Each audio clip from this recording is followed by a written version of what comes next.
This is an area where I think the Christian church fails. They talk about Jesus and God and, good, that's good. But it's not Jesus and God that's causing the problems. It's these negative entities. These things are putting negative thoughts into your brain all the time. Every negative thought you can imagine. And these things feed off of that negative stuff. And if you believe that, then you're done. It seems to me like these forces, their agenda is to harvest your negative energy. They want you in a fearful, scared state, and then they feed off that energy. And then two, they get, I guess, a ton of glory in the negative kingdom if they get beautiful souls that have great purpose or great potential for God's kingdom. If they get those souls to take themselves out, it's like hitting the jackpot. The only place we can save the world begins in our own mind by ceasing to give attention to negative thoughts and energies in our mind and forgiving and loving and having compassion. If we want to vanquish the powers of evil that control this planet, the first place to start is to make sure there's no evil happening in your own mind, right? You look at what's going on in your head and you're hearing thousands of thoughts a day, but who's listening to those thoughts? That's the real you.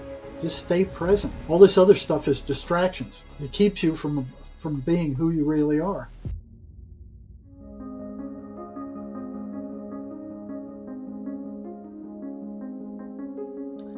Shalom Alachem, peace be with you, my friends, and welcome back to the Jesus Way podcast.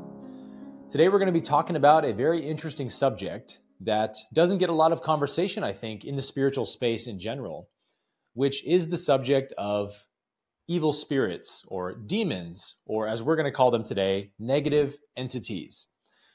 Jesus was obviously famous for being a miracle worker who would cast out demons from people. And there's a lot of misguided notions about what demons exactly are, especially in religion, of course, but even in the larger spiritual world as well. And we want to clear this subject up because as someone who's walking a spiritual path, you are going to encounter the demonic at some point, and probably already have in many ways. And so as part of being well-rounded and not just full of love, but full of wisdom as well, we want to understand and arm ourselves with the knowledge of what are demons or negative entities. What is their modus operandi? What is their agenda? How do they function? And all these kinds of important questions.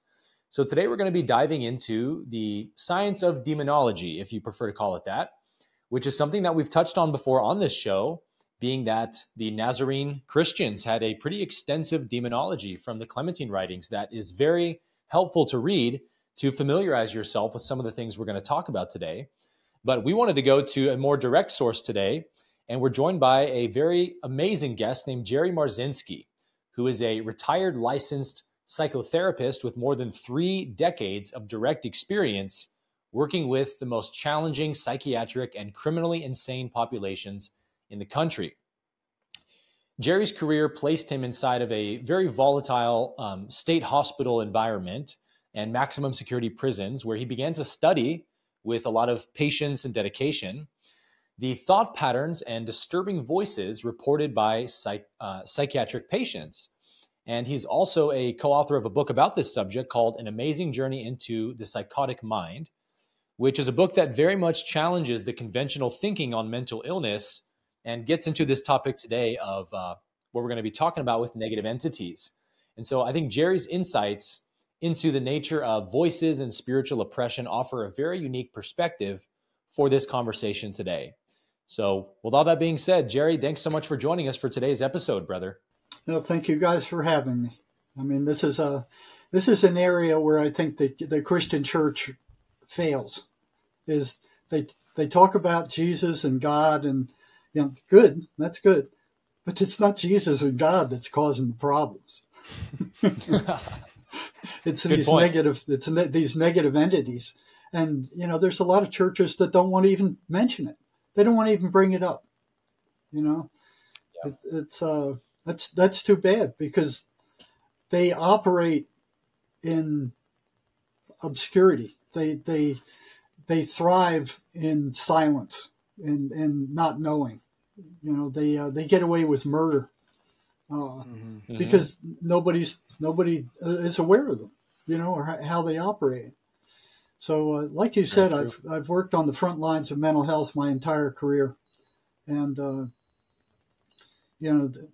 I've worked in every kind of mental health institution. I started off in one of the biggest state hospitals on the planet. They had 10,000 patients there when I got there. They had 200 buildings, and it was the size of a small town. They had their own mortuary. They had 30,000 patients buried there. Central State Hospital in Georgia. General Sherman camped his troops on the front lawn of this place, over 100 years ago. So it had a long, long history.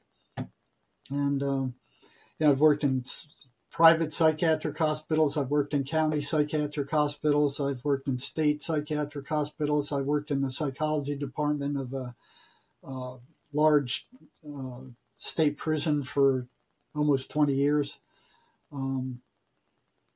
Mental health centers, consulting. I've done it all.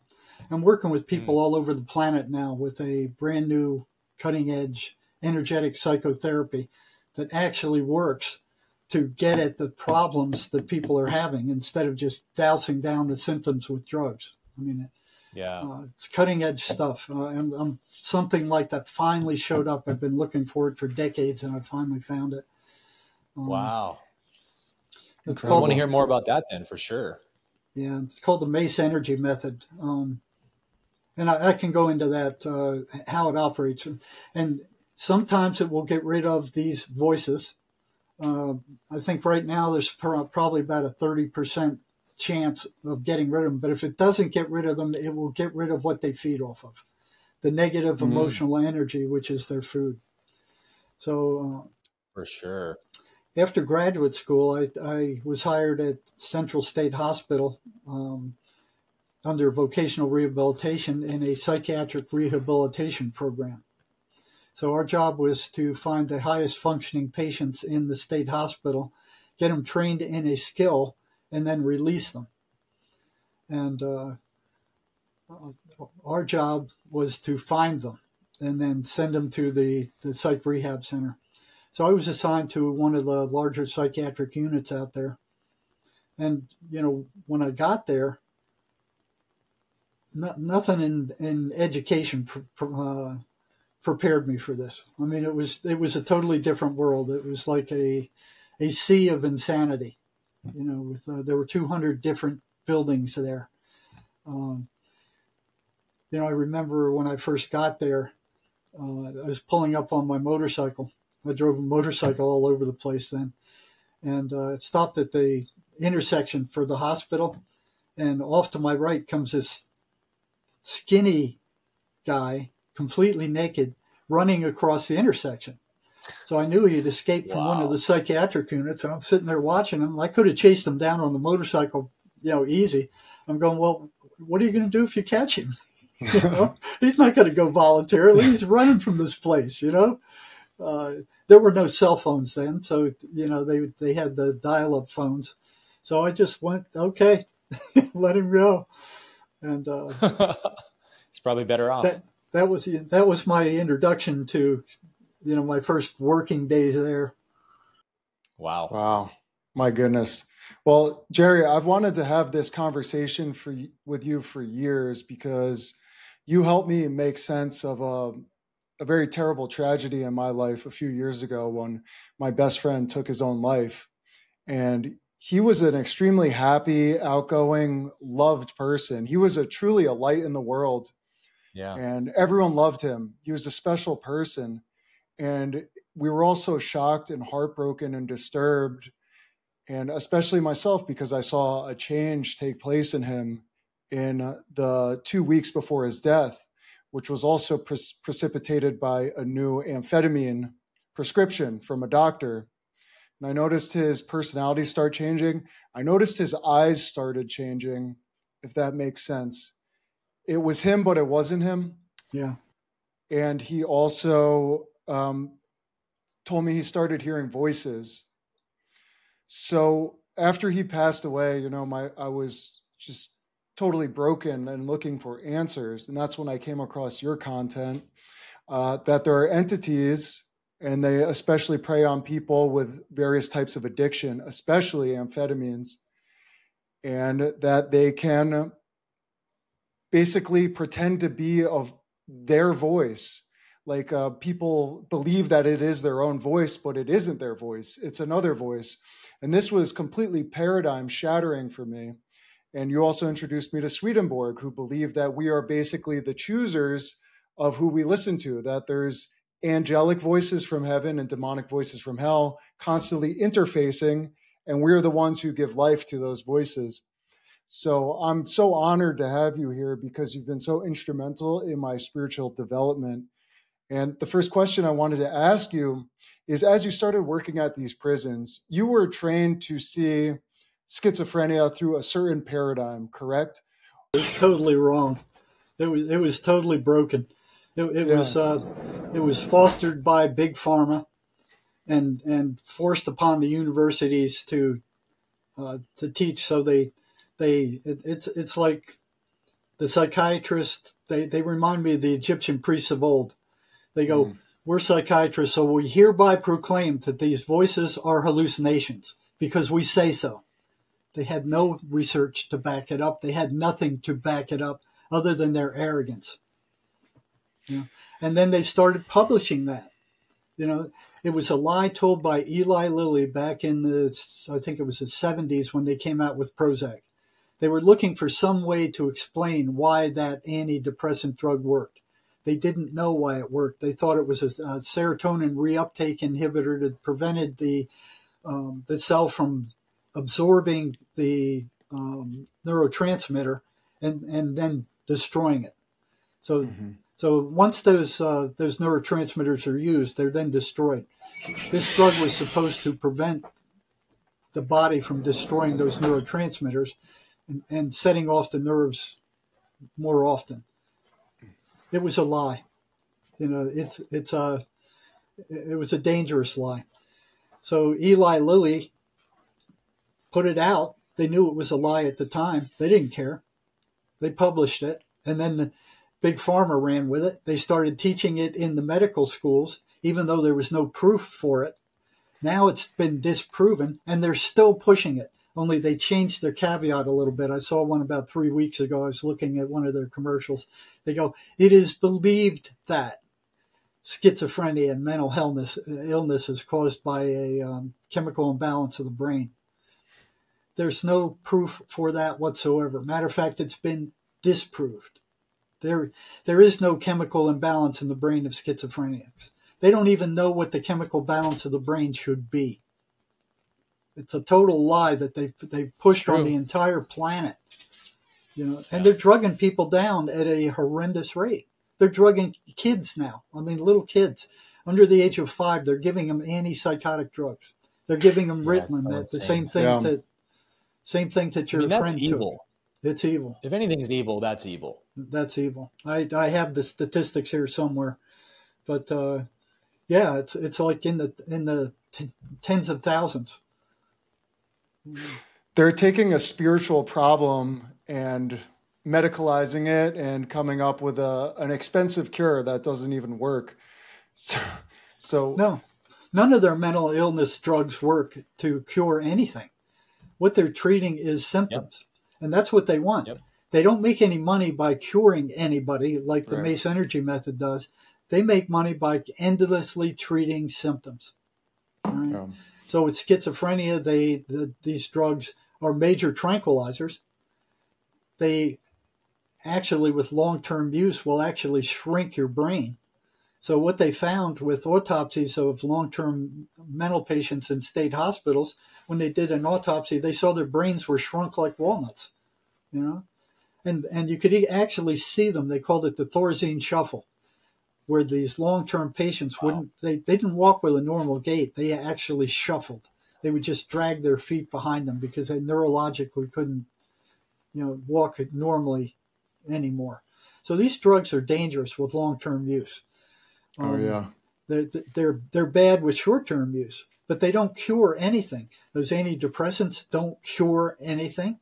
The antipsychotic drugs, once you stop taking them, the voices come back. Most of the time, they don't ever leave.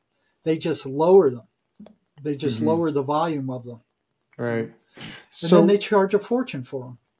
Yeah, it's a sick system. So very sick.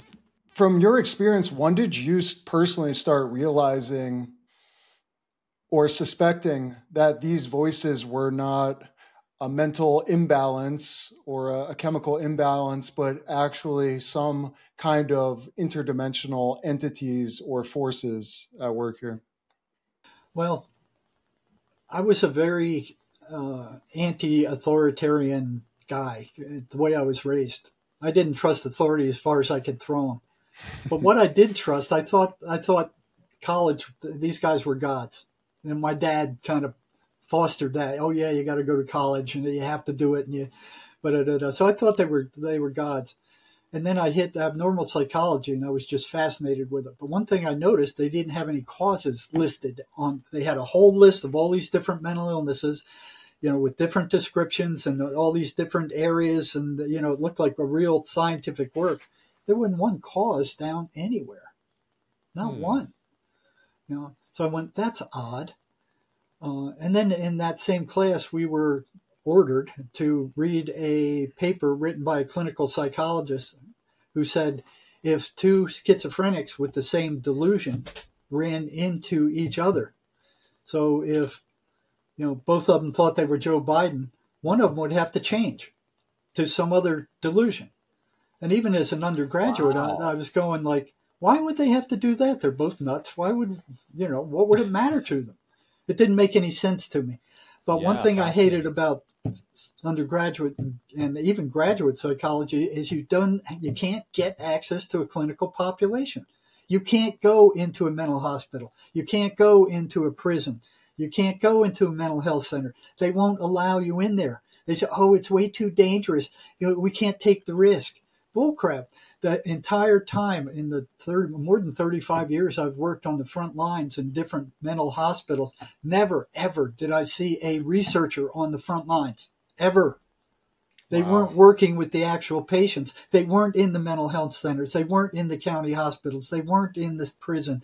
They weren't in the state hospitals. They weren't to be seen anywhere. Yeah. Never did I see one.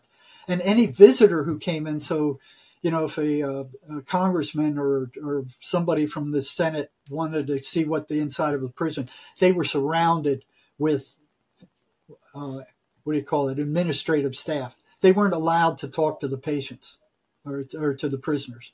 And it's the same way. I remember a nursing class. I was sitting there one day, and this was in a private hospital, where they're telling the nurses, don't look them in the eye. They're dangerous. Don't look them in the eye. And I'm like, what is this? I'm like shaking my head. It's like, come off it. It's bullcrap. You don't want to be bird dogging them. You don't want to be staring at them like, that'll set them off. That'll set anybody off. I see you, demon. Yeah. Oh, it's nuts. Well, Jerry, I grew up as an evangelical pastor's son, and we had a very spirit-filled church. And as you probably know, there does tend to be a lot of demonic manifestation activities in evangelical services. And I just want to offer some thoughts and get your reflections, because I noticed even as a child some patterns. And one of them was that demons would only manifest in our church when we would create these really powerfully charged environments of worship and praise to God, where the whole service would just be in an uproar, just lifting our hands and praising. And that's when demons would manifest. And I don't know if it was strategic on their part or a enforced thing based on the energy in the room. I think probably the latter. But they would make a huge commotion to end the praise and worship ceremony with their distraction. And this is a story I'll never forget. My dad, in one of these services, a elderly woman manifested a demon. And we thought, we had the typical Christian religious view of demons, which is like, oh, they're fallen angels and stuff. And I don't believe that anymore. I think it's more complicated than that. Or actually more simple in one sense. But this woman manifested a demon, and the voice coming out of her was much lower and kind of scary, right? And I'm like probably 8 years old and seeing this, and there's other children in the room. So they get the ushers and they get this lady back to the back of the stage, and all the pastors go in the back.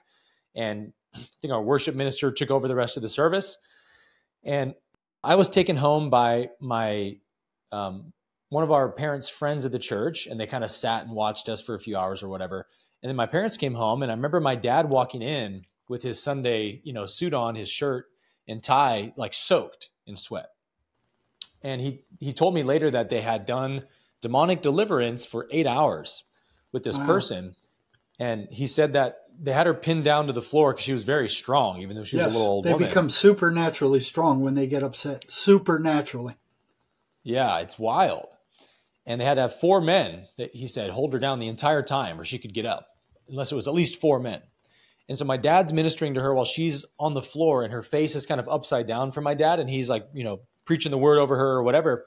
And he said he saw this energetic demon face kind of pop out and then it flipped around to look at him like straight on. So it wasn't upside down anymore. And he was looking at this holographic demon face and it was laughing at him and stuff.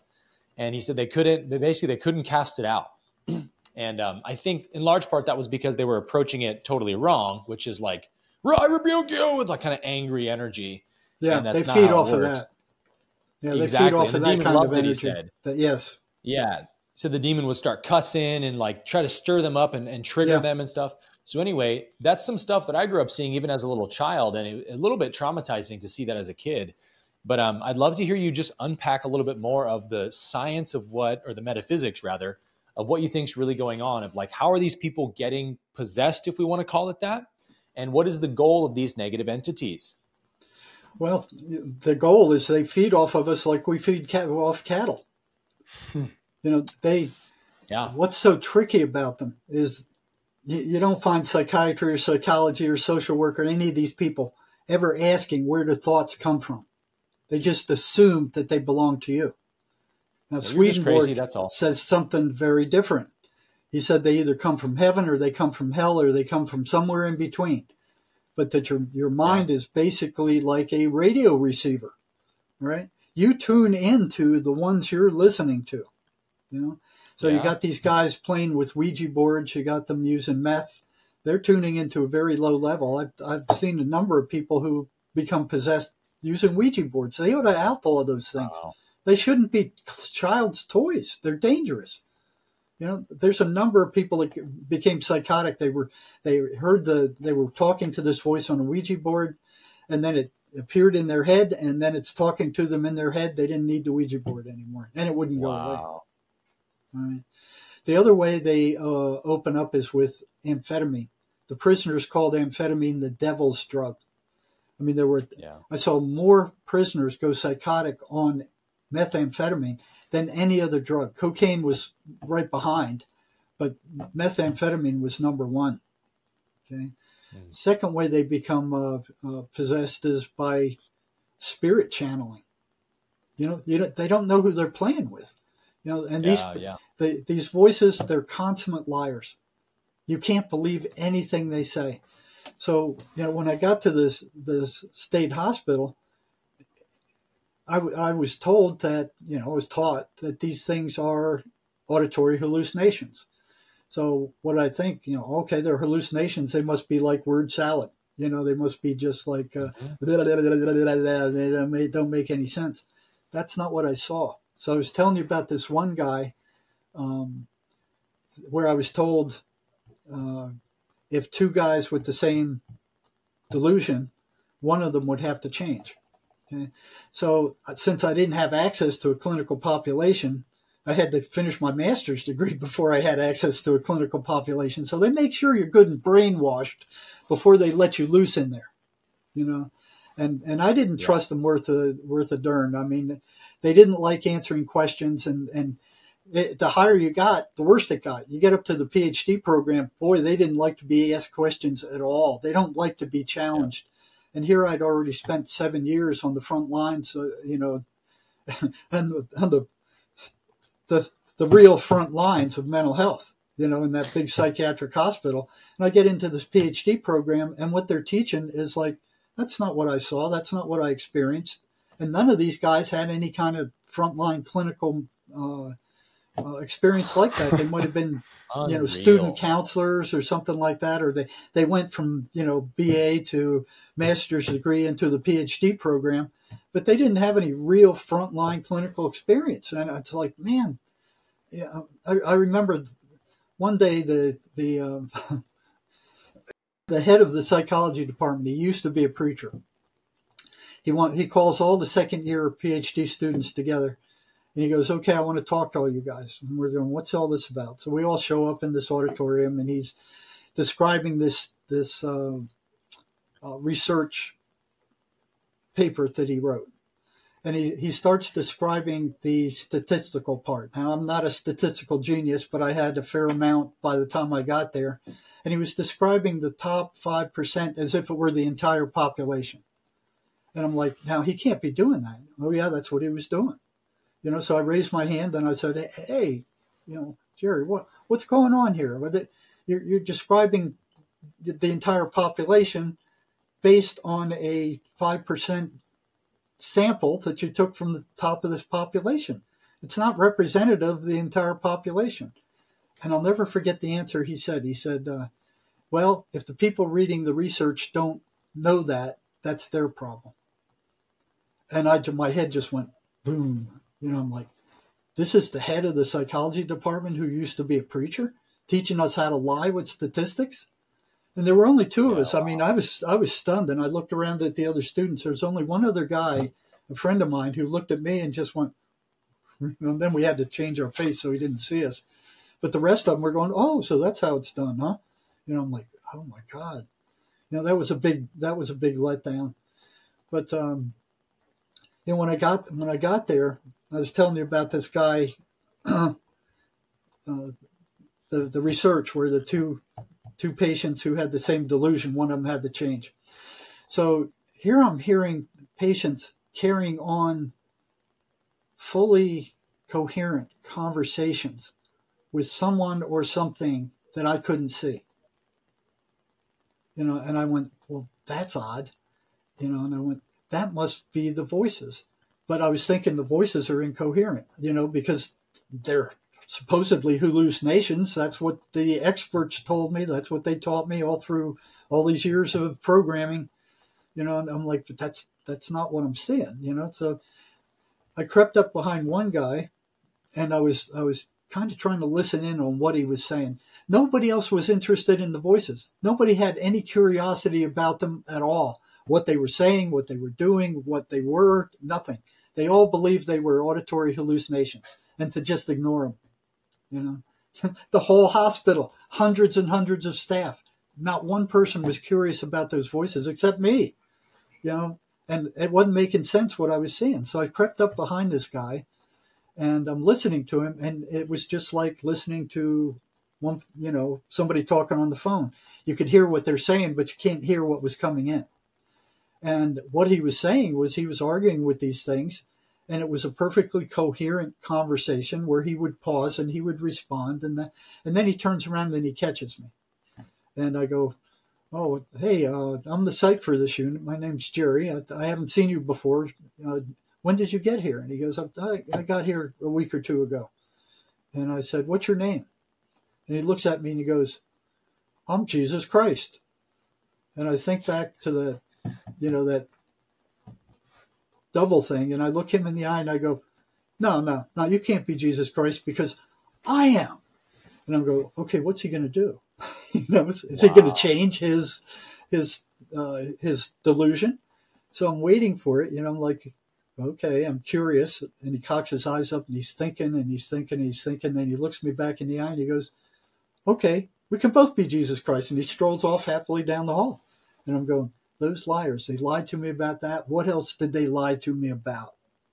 So it was kind of like, now I got access to what's really happening with these people. On the field. On the field. Later, I found out that 75% they did a massive research on this. I forgot who did it.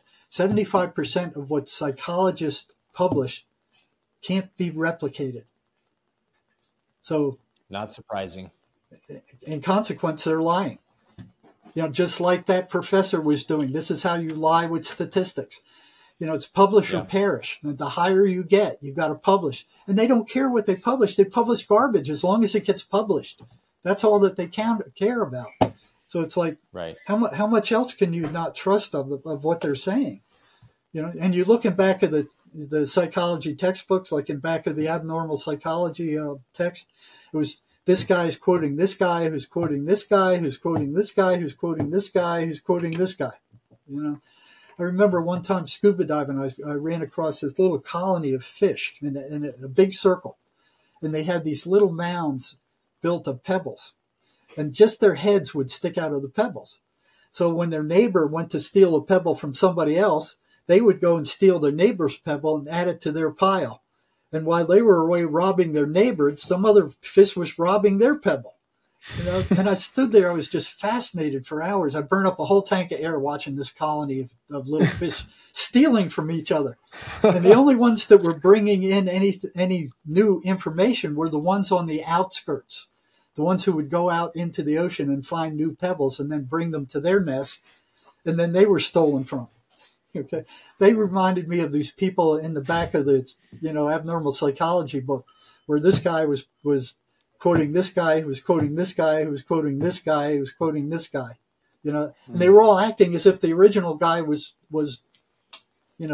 platinum or something. And probably none of them had ever even really been with mentally psychotic people to study them before, right? Who knows? The majority of the professors I had didn't. Yeah. So, I'm watching these guys, and I'm noticing with the students that I had on my caseload is that anytime they got near succeeding with anything, they would sabotage themselves. They'd stop taking their medicines. They'd go nuts. They'd get in trouble. And if they went off their meds 3 times, then we had to discharge them, because back then medicine was the only thing we had.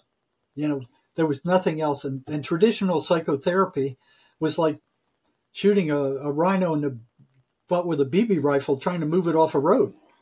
All you're doing is irritating the thing. It didn't work. It just didn't work with schizophrenics, and it didn't work with most of the patients. It made them feel better. They were being listened to, but it wasn't getting at the source of their problem like the MACE energy method does. So, yeah. So it wasn't working with schizophrenics at all. You're just wasting your breath trying to counsel a schizophrenic. They were in another world. Yeah. So, I was wondering, like, okay, what are these voices? I noticed that the patients who were listening to their voices the most were the ones that were getting in trouble the most. So I felt like, okay, there's a correlation between them getting in trouble and them listening to the voices or not taking their medications. So I was curious, and I started asking other staff, what are these voices? What are they saying? Nobody knew, nobody cared.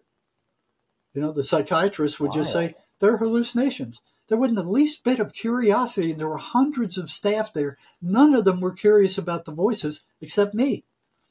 So I started asking these guys about what their voices were saying, but, they don't call them paranoid schizophrenics for nothing. They're paranoid. You start asking them about the voices, right away the defenses go up. So, and it didn't help that my job in part was turning them into the psychiatrist when they started getting crazy. Okay? So I had some mountains that I had to get around to get to what was really happening. So I would learn tidbit by tidbit. It would be one patient would tell me a little bit, another patient would tell me another little bit. It was like gathering pebbles, just like those fish. And it was like, okay, I knew this much about them. And then the next person that was schizophrenic I'd talk to, I'd say, well, okay, I know this much about the voices. What else can you tell me? So they would see eventually that I was really interested in hearing, understanding what these things were. I wasn't like the other guys who were going, yeah, well, you're just nuts. Just take your medicine and shut up. I wanted to know what it was about. And finally, I collected enough information to where I could go in there and say, okay, I know this much about him. I go, no, I know this, I know this, I know this, I know this, I know this. What else can you tell me? And that was far past the point already that any of the other staff had gotten. So they knew I was different, that, okay, he knows something about these things. And there was one time where I was asking him a question and the voice came up to the patient and he said, shut up, don't tell him anything more. He already knows too much. And the patient told me that. And I went, wow, they're conscious. Wow. They're conscious. They're aware. And that was weird. So the first pattern I saw was that they were consistently and completely negative. Mm. They were derogatory, insulting, abusive, destructive. They lied about everything. And the first thing I thought was like, okay, what keeps them consistently negative? You know, if they were like any other hallucination, they'd be all over the place. And I'd seen a number of hallucinations in the time I was working. You know, they didn't look like this. You know, they were all over the place. They were just random. You can't predict them. You don't know what's coming up next. This was consistently negative. They were always negative. They would say, you're rotten, you're no good, you're ugly, you're worthless, you're stupid. Every negative thing you could think of, they were telling these patients.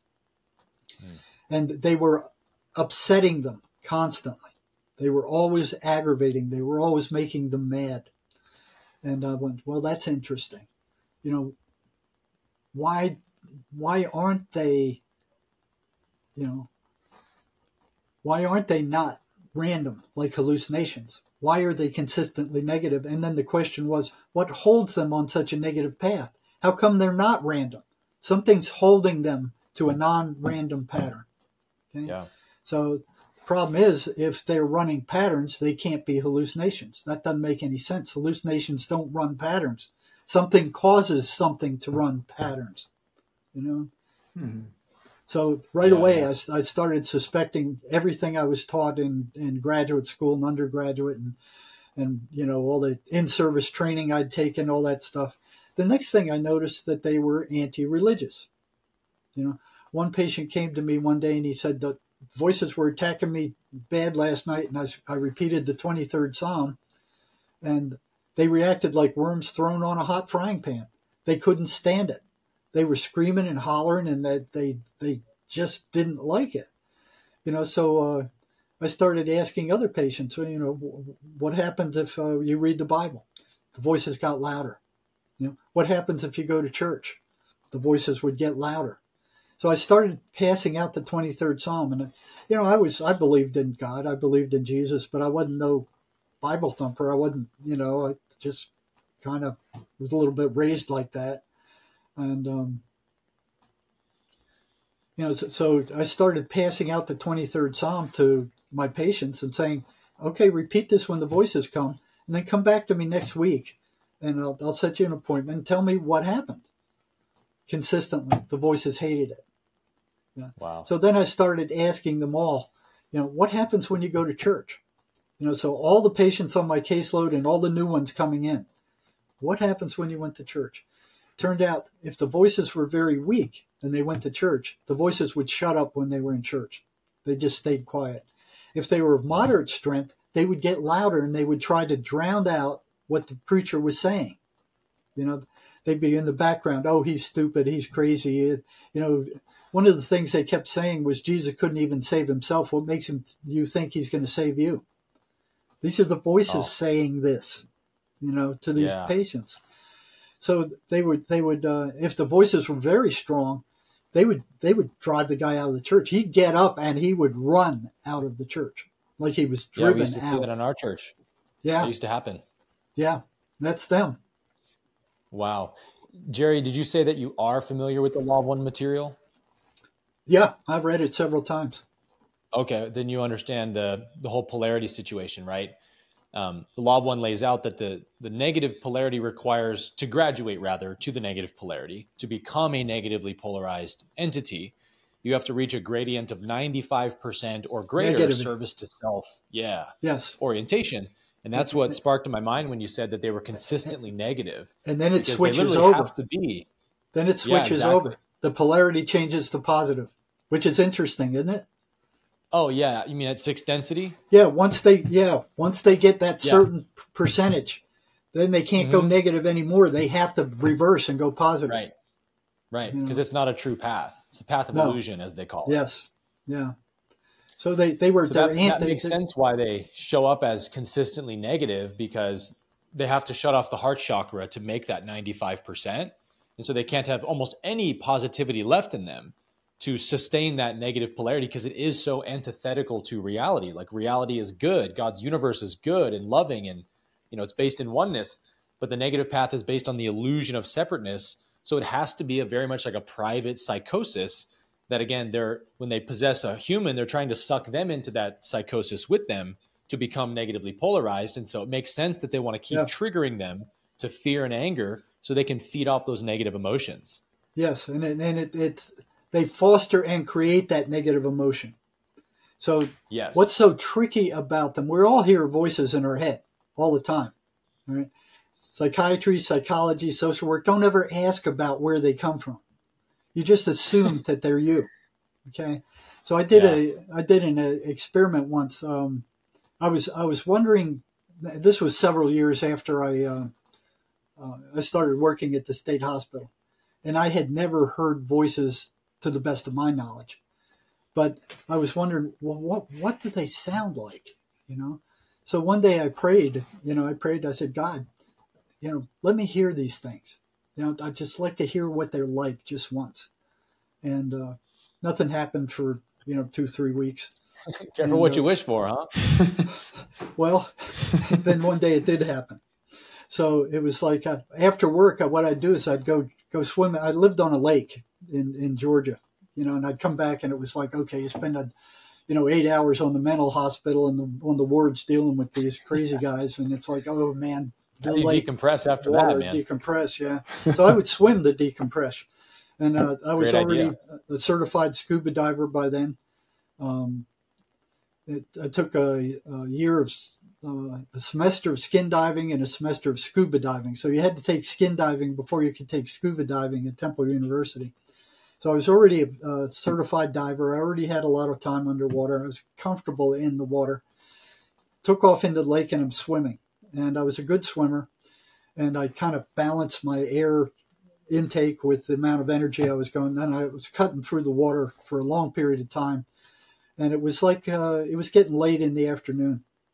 And then I got tired and I kind of looked up and I'm going, whoa, I was way far out in the water, in the lake. And I went, well, I'm too far to get back. I'm too tired to get back. So they had what they call the survival float, where you put your arms behind your back and you just float like a dead man. Your legs are hanging under the water, your face is in the water, your back's out of the water, and you're not expending any energy. You're just floating.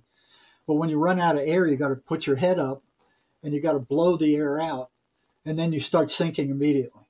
And now you have to refill your lungs before you go under again so you can pop back up, and then you float for a while until you're out of air again, and then you do it over again. It requires very little energy. You can do it for days if you had to. And the water that day was bath warm. The surface was just smooth as glass, warm water, very pleasant. And so I go into the survival float thing. And then, I knew I was far from the shore. I knew I was too tired to get back. And then these thoughts come through my head, and it goes like, you're too far from the shore to get back. You can't make it now. I already knew that. I already acknowledged that to myself. Then another thought comes up, and it's starting to get dark. If the sun goes down, you're going to get disoriented. You won't be able to find the shore. That was a new one to me. And then the third one is like, you're going to drown. And I'm like, what? I'm going to what? That wasn't my thought. It didn't come from me. I wasn't the least bit worried about it. I'd been in a lot more dangerous situations than in the middle of the lake floating. It was so when I go down, okay, so you let out the air and you'd sink down maybe 2-3 feet, and then you'd pop back up again. Okay. So when I came up, here's this thought coming in my head. It's like, you were heading for the bottom. You were too far from the shore to make it back safely. You're too tired, and the sun's going down, and you're going to drown. And I'm like, what is this thing? I knew it wasn't me, and it was like, so I said, okay. So the next time I went down, I let air out. So I sunk further. I was on my way down. I'd have to equalize the pressure in my ears as I went down. And I kept sinking, and I hit what they called the crush depth. So my lungs the pressure of the water collapsed my lungs, and you sink like a rock at that point because you no longer have buoyancy.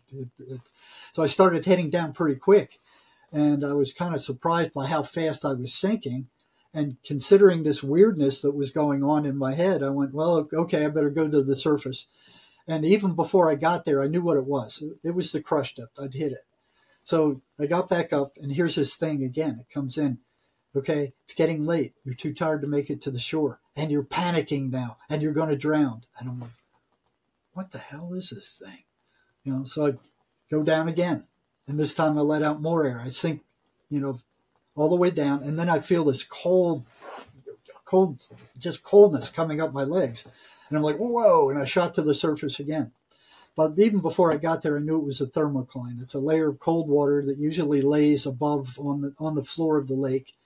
And I knew what it was. I got up to the top, and here it comes again. You know, oh, you're too far from the shore. The sun's going down, you know, and you're panicking, and you're going to drown. And I'm like, what is this thing? You know, so I go down again, let out the air. I sink down. I go through the thermocline. So it was above the bottom of the lake. It was still about maybe 15 feet above the bottom of the lake. So I go through the thermocline and sink through it. And there's warm water under the thermocline, which surprised me. Okay? And then my feet stick in the muck, and I could feel it coming up my leg, but it startled me. And this was so weird. I shot to the surface again, and break the surface, and here it goes again with that same thing. And this time it says, and there's a motorboat coming right at you, and it's going to grind you to pieces because they can't see you. It's dark by now. Okay. So I look over, and I didn't hear a motorboat underwater. You can usually hear sound for miles underwater. I mean, it travels underwater much better than it does in the air. I didn't hear anything. So, you know, I look around, and here's the green light of this motorboat coming in my direction.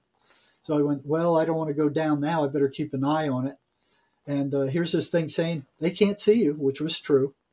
And it's coming right at you, which was true. So here's this truism. It's like what it was like a psychological yes set. You know, it's like a vacuum cleaner salesman comes to your house and goes, hey, look how good this thing works. Look how they fix up all this dirt. Look how quiet it is. Isn't it quiet? And look what it does here. I mean, it does all these things, doesn't it? Doesn't it? Yeah, it does all those things. And, you know, you'd like to buy it, right? Yeah, they want you to say yes. I mean, so here's this thing running a yes set on me, trying to drown me. And I'm like, I'm trying to drown myself? That doesn't make any sense. You know, why would I run a yes set on myself? I'm watching this motorboat, and it's coming at me, and I'm like, okay, if I need to dive under the motorboat, I can do that. I've done it before, you know, scuba diving. I had to hug the bottom as the boat went over, and if I needed to, I could do it again. I didn't want to, but I could. So I'm watching it, and it comes by maybe 30 feet away, and I watch it pass, you know, and I'm not paying attention to the wake. I'm just looking at it like, wow, that was close, and they didn't see me. And as I'm taking a breath of air in, I take a mouthful of water. You know, I'm taking a breath. I didn't notice the wake, and it just washes over me as I'm taking a breath of air. So I had to spit it out, and I start coughing and spitting up the water I took in. And this thing jumps right in there. It goes, yeah, you're drowning. And I'm like, what the frick is this thing? So, you know, I sink back down again. I go through the thermocline. My feet stick in the mud, and I'm laying on the bottom like I'm dead. You know, I'm just, my knuckles are floating 6 inches above the water. By now, it's pitch black out. It's dark under the water. There's no light. And I'm a little bit scared because I didn't know what the devil this thing was. And I didn't figure it out till a lot later either. And all it was, I mean, it was bath warm water. There was no feeling because my feet were stuck in this soft mud. There was no feeling because the water was warm. There was no sight because it was dark. There was no sound because the motorboat had gone by. And here I am at the bottom of the lake with all my senses turned off. And all that was I was aware that I was aware. And that was like a profound discovery. It's like, that's what's there underneath all these senses, feeding you with garbage, you know, hey, look here, look there, watch this, watch the TV, listen to the news. There's the traffic, all these things that are distracting you. That's who you really are. You are just awareness, and this is a car. This is you travel. This is your spacesuit here. Mm-hmm. So now I knew what they were like, and that thing didn't sound like, hey, I'm the voice, I'm the demon. It sounded just like all the thousands of thoughts that went through my head on a regular day. There was no difference in the tone or the intuition or the intonation. It was the same thing. It sounded just like all my other thoughts, But what these things are is they're energetic. Okay. That's why MACE is an energetic psychotherapy. So these things are energy. They can put these thoughts in your head, and they sound just like the thousands of other thoughts that go through your head on a regular day. They can put thoughts in, hey, you can't do this, or you're not smart enough, or you're stupid. The biggest one that I've seen in my practice is you're worthless. Something happened when you were a kid. Your mom yelled at you, you got beat or something. You decided you were worthless. And they're carrying that around for the rest of their lives until we can get rid of it. It's programmed in there. And these things feed off of that negative stuff. So they can go in there. They can put any rotten thought that you can imagine into your mind. And some of them are so startling that they don't come from you. Okay? Mm-hmm. So you have to be aware that these things are putting negative thoughts into your brain all the time. They're thoughts of doubt. They're thoughts of fear. They're thoughts of guilt. They're thoughts of worthlessness. Every negative thought you can imagine, it's coming in from them. But it sounds just like your regular thoughts. There's no, hey, we're the demons, And if you believe that, then you're done. Yeah. Jerry, there's something interesting you're touching on here. We study a lot of the early Nazarene writings, knowing that Jesus came from the Nazarene sect. He was Jesus the Nazarene. And there's a collection of writings called the Clementine writings. Maybe you're aware of them. And there's certain Nazarene texts that some of them go back to the 1st century, like the Ascents of James and the Travels of Peter. But one of the letters in there is called the Epistle of Clement to James. And I want to share my screen and read this because it actually says exactly what you're describing. And this is, again, an almost 2,000-year-old text. But this is supposed to be Clement speaking here. And this is part of their demonology section, where they say, there is therefore a measure of the works of faith, which, if it be perfect, drives all dark forces perfectly from the soul. But if it has any defect, something on the part of the demon still remains in that portion of the soul harboring infidelity. For if it remains in any quarter, when it gets an opportunity, it suggests inharmonious thoughts to one's mind. Not knowing their origin, one might believe their suggestions as if they were the thoughts of their own souls. That's exactly right. And the Gnostics say the same thing. The Gnostics say the same thing. They call them archons. Yeah. So they hit us all. Nobody's exempt from these things. Schizophrenics just get hit a lot more and a lot more consistently than the rest of us. But you got to keep in mind, where thoughts come from. Any negative thought that comes into your head comes from the dark side. Your spirit, your brain is like a radio receiver. It doesn't create the thoughts. If you brought a radio back 200 years ago, or you brought it back to the Roman Empire, and here's somebody speaking out of the radio, and they start taking the radio apart to look for who's in there, there's nobody there. It's the same thing with your brain. There's nobody there. We know the fruits of the Holy Spirit, joy, peace, charity, love. So if a voice is planting hatred or judgment, fear, anxiety, it's, Hasatan, the adversarial forces of the universe. And Jerry, your story is so interesting because the voice tried to get you to essentially kill yourself. Yeah. And I've seen this with my best friend who passed away. And I have 2 other friends who had nearly killed themselves. These are very rational, reasonable, happy people. And it was in positions that they were particularly at risk, where they were either at the top of a high building or they were on the water. Yeah.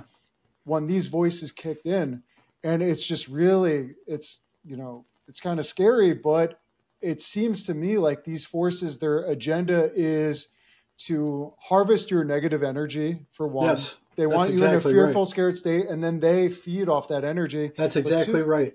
And then two, they get, I guess, a ton of glory in the negative kingdom if they get beautiful souls that have great purpose or great potential for God's kingdom.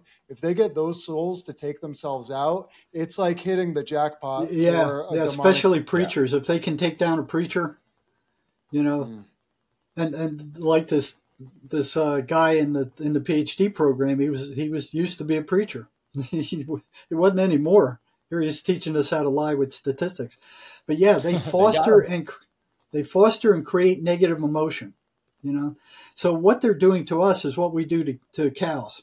I mean, you let the cow out in the field in the pasture, it eats grass, produces milk, farmer isolates it, and then milks it, and then turns it back out to the pasture.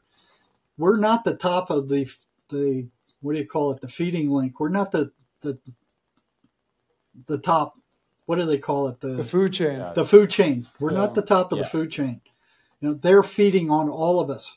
Every negative thought that comes into your mind that upsets you, every television show you watch that upsets you, murder mystery shows, they're feeding on the people who are watching those things. Horror movies, murder mysteries. Like on, what do they have? NBC, they have these investigative murders that people are sitting there. What they're feeding off of that stuff. War movies, murder mysteries, violence. They feed off all that. And you look what's on television. It's full of it. By the time a kid gets to teenage, he's watched, thousands of murders on TV and saying, hey, this is what you do when you get angry. You get a gun and you go shoot somebody. And then they go try to take away your guns.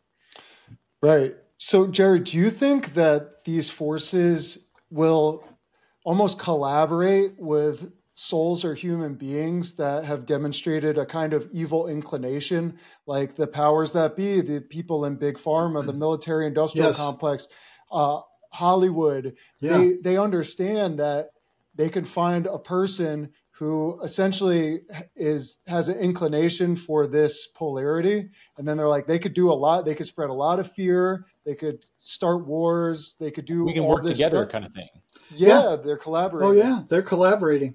Matter of fact, I remember one schizophrenic gal where her voice wasn't mean enough to her. So there's a hierarchy of them on their side. So the boss of that one voice removed him and put a meaner one in there because he wasn't mean enough. Wow.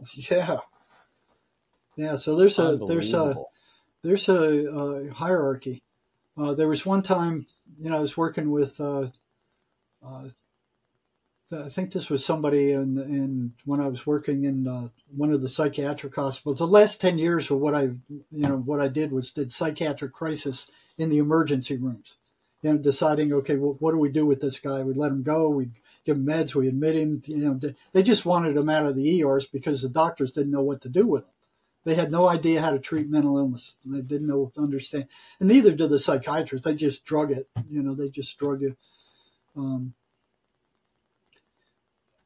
But I'd gotten rid of 2 of the voices. And that was all the guy said he had.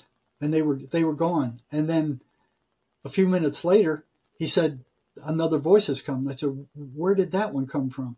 He said, that's their boss. And he said their boss was pissed. Wow. So, what they do is they foster and create negative emotion. That's what they feed off of. That's their food. So they're starting wars all over the planet. The robberies that the government is doing now. You look at all the robberies and the theft and the fraud that's causing harm to people who need it. So that's what they do. They foster and create negative emotion, and then they feed off of it. and they energetically drain their victims. One thing I noticed was that the schizophrenics who were hearing voices, after the voices left, they didn't have any energy left. Some of them said, hey, I was so drained I couldn't get up to come to the group this morning. Okay? So there was a one-to-one correlation between the voices attacking them and their energy level going down to nothing. Okay? So what I did is a study one day. This is a simple 1 to 10, asking these schizophrenics, how much energy did you have before the voices attacked you? And 1 to 10, how much do you have after the voices attacked you? And they had significantly more energy before than after. And we ran an analysis of variance on it, and it was statistically significant. Right? So they're feeding off of all of us. You know, every negative thought you have, every upset you have, every negative vibration you put out, they're feeding off of it. Right? Yeah. Wow. I mean, it's such a powerful spiritual lesson, isn't it? That the only way we can really save the world, or the only place we can save the world, begins in our own mind by ceasing to give attention to negative thoughts and energies in our mind, and forgiving and loving and having compassion, because we're taking more of that negative energy out of the collective consciousness, or at least we're not contributing to adding more of it. And if we want to vanquish the powers of evil that control this planet, the first place to start is to make sure there's no evil happening in your own mind, right? And I think when it comes to this conversation of the demonic and negative entities, that's something that people don't typically think about, because they think it has to start with some kind of opiate drug that opens you up, or a massive trauma. That's what the friggin' psychiatric mafia got you believing. Oh, everything's drug, right. Everything's physical. You know, they don't know what the cause of mental illness is. For sure. They don't even know what the chemical balance of the brain should be. That's one of the first things I noticed when I started working with psychiatrists. I go into the psychiatrist's office with my client, and they'd ask them a few questions, 15, 20 minutes, and then they'd start them on a drug. There was no lab test. There was no EKG, EEG. There was no kind of objective test. But they're telling these patients they have a chemical brain imbalance, but there's no baseline. It doesn't exist. And I asked them about that. I said, you know, you're giving these guys drugs for a chemical brain imbalance, and you're just kind of picking them out of whatever the air, whatever you think, and there's no baseline. How do you know what's out of balance, or by how much? And they said, oh, the pharmaceutical industry tells us all about that stuff. We just do kind of what they say. The overlords told us. The overlords told them. You know, there was no test for a chemical brain imbalance. It did not exist.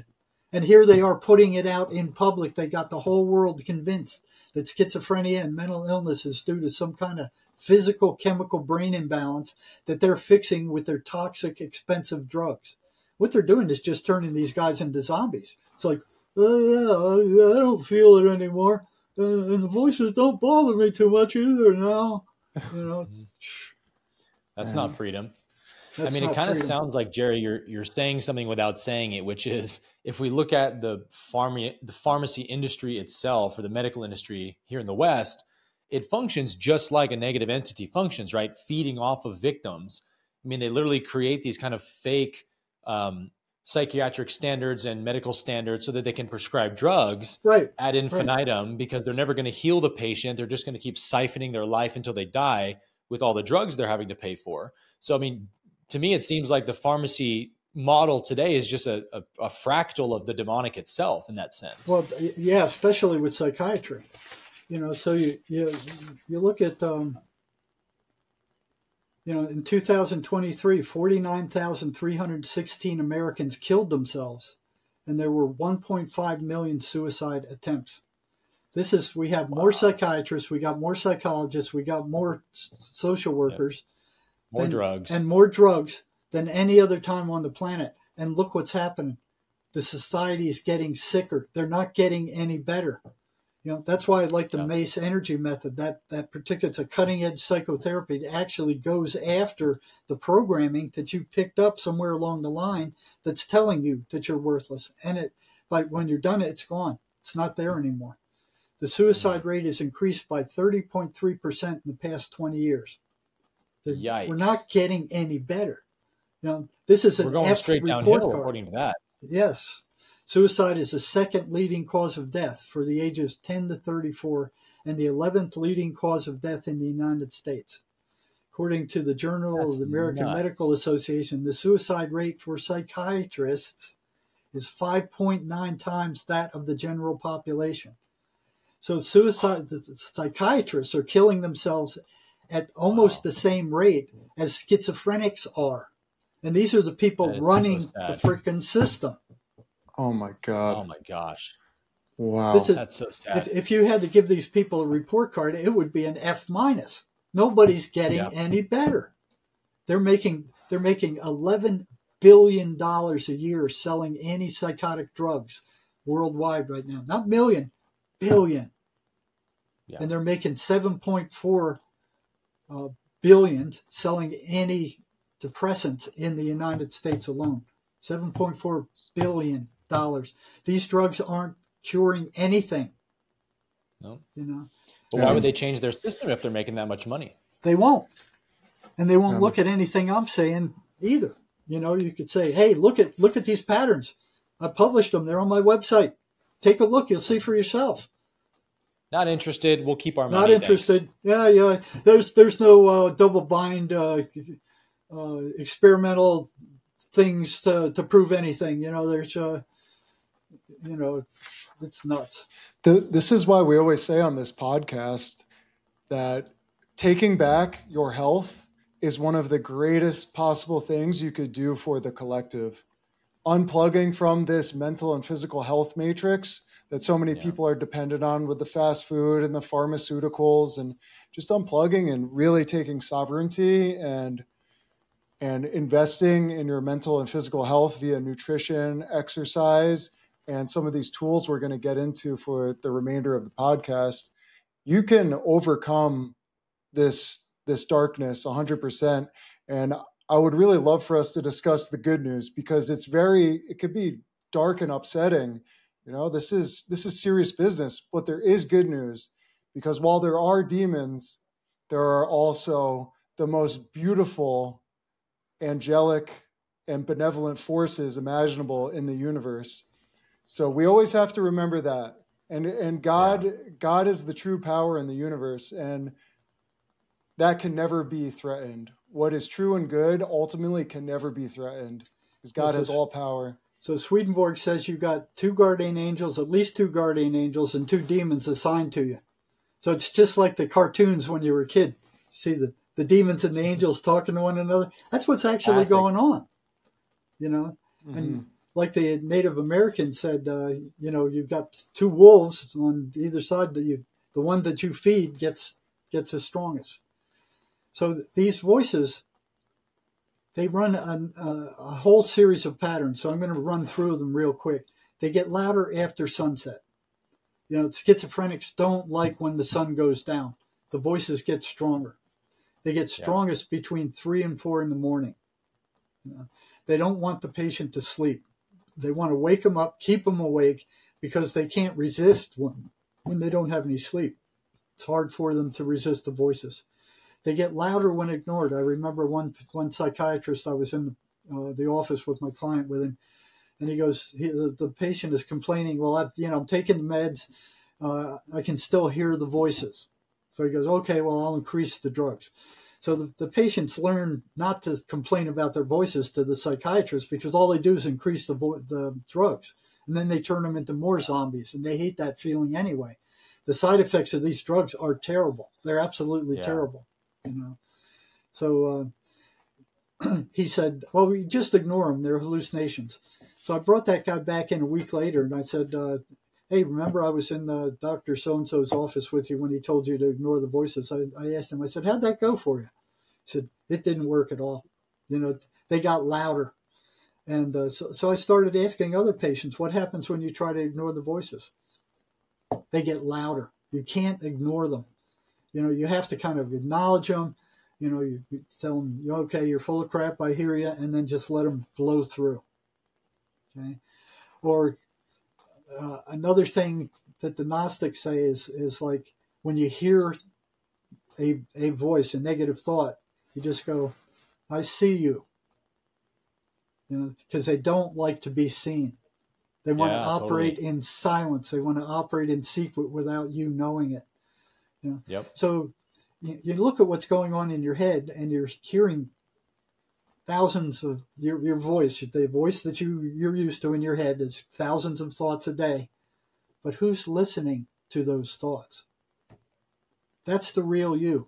That's the thing I ran into at the bottom of the lake. Your attention. And it's silent. It's watching, it's listening. Okay? That's who you are. It's not all this other garbage. You know, the rest of that is your ego. So the quieter you can get it to just be in the present, just stay present, because that's who you are. You know, you're present. You know, all this other stuff is distractions. It keeps you from being who you really are. Right? So the voices, they foster self-destructive behavior. They foster isolation. They want the person to be alone in their room. So a lot of parents I've dealt with over the years, the schizophrenic son or daughter drives them crazy. They're absolutely mad. You know, pushes all their buttons, triggers them, causes turmoil and disruption all the time. And they finally go, get out of here. Go lock yourself in your room. Stay there. And then they sit there and they listen to the voices all day long.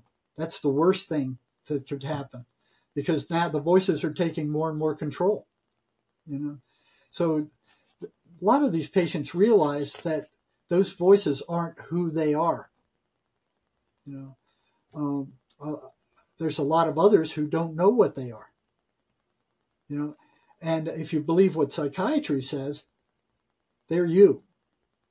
So they're giving him the wrong information. They are not you. They are not the patient. And they are not the result of a broken brain and some chemical imbalance. It's a freaking lie. And they've taught that to the entire world.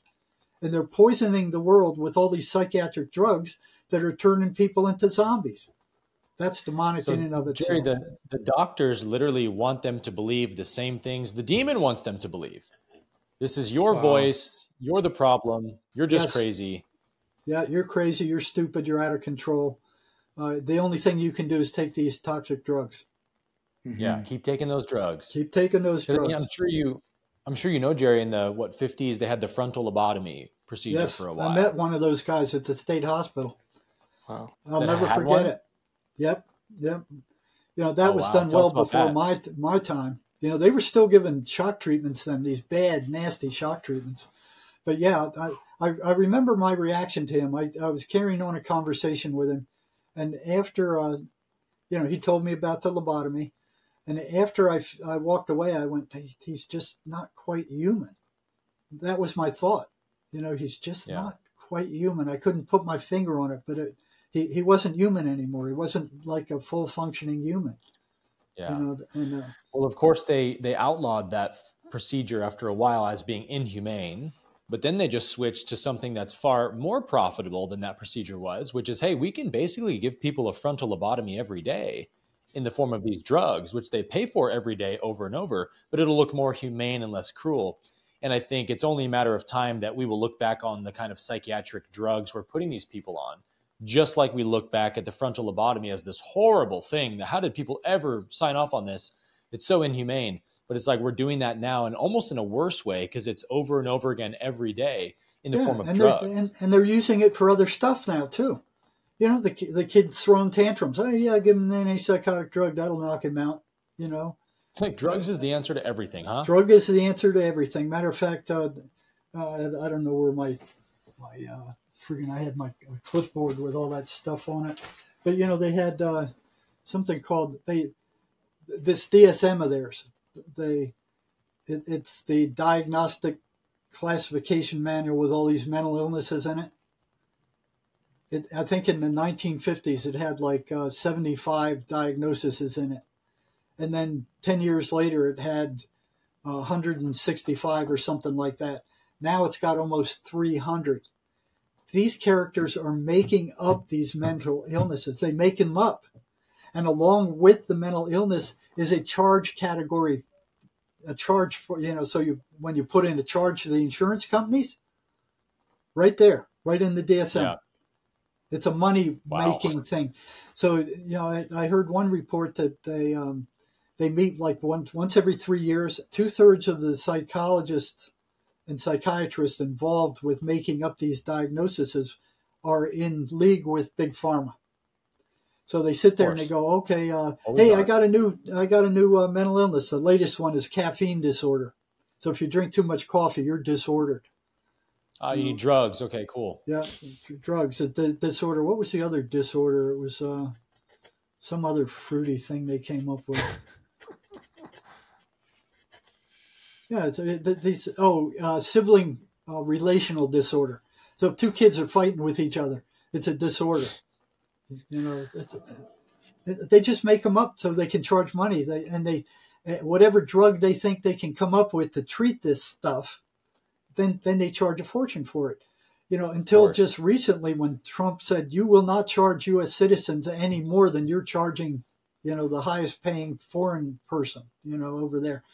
But, I'm in Tucson, Arizona, for a patient that I had here, it would cost $800 to $1,000 for them to stay sane for a month. Going for $250 to the psychiatrist to prescribe these medications, and then going to the pharmacy, like $700 for a month's worth. You go across the border to Mexico to one of their pharmacies, they got the same drugs over there for $75 a month. And it's illegal to bring them across the border because the friggin' psychiatrists and mental they paid off Congress to make it illegal to bring those drugs back across the border. They can confiscate them from you, and you can get in trouble for trafficking drugs or something. They got it all tied up. I tell you, They've had cure for cancer now for decades. The pharmaceutical industry will not allow it out. They're making too much money off of people, their drugs and their treatments for that. Matter of fact, just a couple of weeks ago, Trump came out with the medbed things. They've had these medbeds out since the 60s. They're not allowed to give them to the general public. So Trump says, I'd like to give them to the general public. And he put it out, and it was an advertisement on X where he was advertising these medbeds. He said, we're going to medbeds. It's going to be a new medical system. These medbeds can grow arms. They can grow, limbs. They can cure all kinds of illnesses. He never said another word about it after he put it out. The pharmaceutical industry shut him up. They can't have that. They can't have that. Yeah. They make money off of treating symptoms, not curing anything. Yep. And they poison us in the first place via the agricultural system. It's all a big loop, just getting people sick, low consciousness, and those chemtrails they were spraying in the sky until their USA bullcrap got defunded. They were spraying Tucson almost every day. Yeah. And when Trump got in, they were double premium. Every day the sky was coated with those things. It was barium and aluminum. It's toxic to people, animals, and plants. So these things, I'm going to really quickly go through these things. They foster isolation. They demand the attention of their victims. Okay? They will not be ignored. They maneuver for increased control over their victims. They will take as much control as they can get. And with that control, they have the victim do stupid, crazy things that get them in trouble, that generate more negative emotion, which they feed off of. So these things are parasites, and that's the last thing they want the patient to know. So, if you want to upset a psychiatric patient, tell them, hey, these things are parasites. The voices hate that. They don't want them to know that they're parasites. So if you had a leech on you, you wouldn't just sit there and do nothing about it. Somebody told you, hey, that thing's a parasite, you better do something. Same thing with psychiatric patients. Once they see that their energy is being stolen by these things, then they see them as an enemy. Psychiatry doesn't have them as an enemy. They have it as a mental illness that with a broken brain that there's nothing you can do anything about. Mm-hmm. So it's fostering helplessness and hopelessness. It's not giving them any hope. It's not like, hey, you've got an enemy you can fight against. It's not like that. It's you're helpless. You're hopeless. There's nothing you can do about it. You just have to take our meds, come and see us, pay us a ton of money, and we'll give you these drugs and you'll stay semi-sane for the next month. Yeah. And if they don't have insurance, keep the illusion going. Keep the illusion going. They don't have insurance. They're out there with their street signs out on the street begging for money or drugs. They closed all the mental hospitals with Proposition 13 in the 70s. So all the psychiatric state hospitals they're all closed now. So where do these guys go? They can't work. They're mentally ill. They don't have any money. They don't have anywhere to live. So they're living in tents on the streets. They're begging for handouts, or they're selling drugs and they're robbing people. So the prison is full of them. There's a huge mentally ill section of the prison now. So they have complete access to the memory. They can insert all kinds of. They can go into your brain because they're energetic. Your thoughts are energy. Your feelings are energy. Your spirit is energy. You're an energetic being, right? These things are energetic also. So they can go into there and they can put these thoughts in your mind as if they're yours. And it just sounds like they're yours, like, oh, you're worthless. You're stupid. This thing happens to you. You're stupid. Or some people are laughing across the street and they'll tell you they're laughing at you. Ideas of reference, they call it in psychology. So they don't want the victim to tell anybody about their presence. They want them to keep it silent, keep it to themselves. They tell the patient, if you tell anybody, they're going to know you're crazy and they're going to lock you up. They're going to fill you full of medications. Unfortunately, that's what happens. They're consummate liars. You can't believe anything they tell you. Nothing. I had one guy, they told him, if you gouge out your eye, we will disappear and we will never come back. Okay? He gouged out his eye. First thing you know, they're mocking him and laughing at him, saying, now you're ugly, now you're deformed, you're a freak. Everybody's going to avoid you. You're ugly. You really screwed up this time. You believed us. See what a stupid fool you are? That's what you're dealing with here. Diabolical. Wow. They're diabolical. You had a question? Yeah. Yeah. Well, when you mentioned how when the patients find out that these entities are like parasites feeding off of their energy, they actually want to do something about it, and typically will end up, being healed. So this is, of course, hearkening back to what Jesus said of when you know the truth will set you free. Yes. And so as we pivot here to wrap up our conversation, I want to talk about more of the MACE technology you mentioned, but also just general spiritual principles of how people can protect themselves from negative entities and infringement, and what to do if there is already infringement going on. Because one of the things the Law of One says that I'm sure you remember that's very powerful is that you essentially just have to be true to your own polarity, which is to actually give love and forgiveness to the entity by acknowledging it and saying, I forgive you. You know what? They can't stand that. And that actually depolarizes. They can't stand that. If you can give love to that negative entity, it's like burning them with a blowtorch. They can't stand it. Yep. Yeah, exactly. And that's not easy to do when you're being No, tormented. it's not easy to do at all. But we had an experience of this in Miami a few months ago. James and I were there for an event we did, and we were walking down by the beach and with a bunch of our friends that were with us, and this drug addict kind of guy came up and he started screaming at us, and he was accusing people in our group of I think he was like, did you rat me out? Yeah. Did you snitch on me? Yeah. And he went around and the girls were scared. So, the guys, we kind of like made a He little was circle around huge. them. He was he was a big guy, and he was just like following us around. And then he looked at me and he was like, you snitched on me. And I could tell he was trying to transplant the thought and get me to be fearful. Yeah. And so I remembered, the rule of just give them love. And so I looked at him with genuine love and I just said, brother, I would never snitch on you. And he shocked him out of his state. He just kind of walked on by. Yep. So that was like a living example of how you interact with these beings is don't get in the fight. Don't play on their game. Just send them love and forgiveness. And they have to flee. They want to set you off. Exactly. So the Mace energy method is a very interesting method. I've like I said, I've been on the front lines of mental health for almost a half century now. I've never seen anything work as well as Mace. And there's a spiritual component to it. Okay, just like with the Law of One. Okay, it's not brought up in the training, but it's there. So John Mace, who came up with it, he didn't have to wade through all this psychological brainwashing that I had to before I could get to the truth. I mean, he was a ship captain. He ran freighters back and forth across the ocean. So he had to know about all these different kinds of energy, electrical energy, magnetic energy, tides and winds, and all these different kinds of energy to do that. And he saw that energy moves from negative to positive. Okay, that's the flow. So in a battery, it moves from negative to positive, goes through the circuit, goes back into the positive pole. Okay. So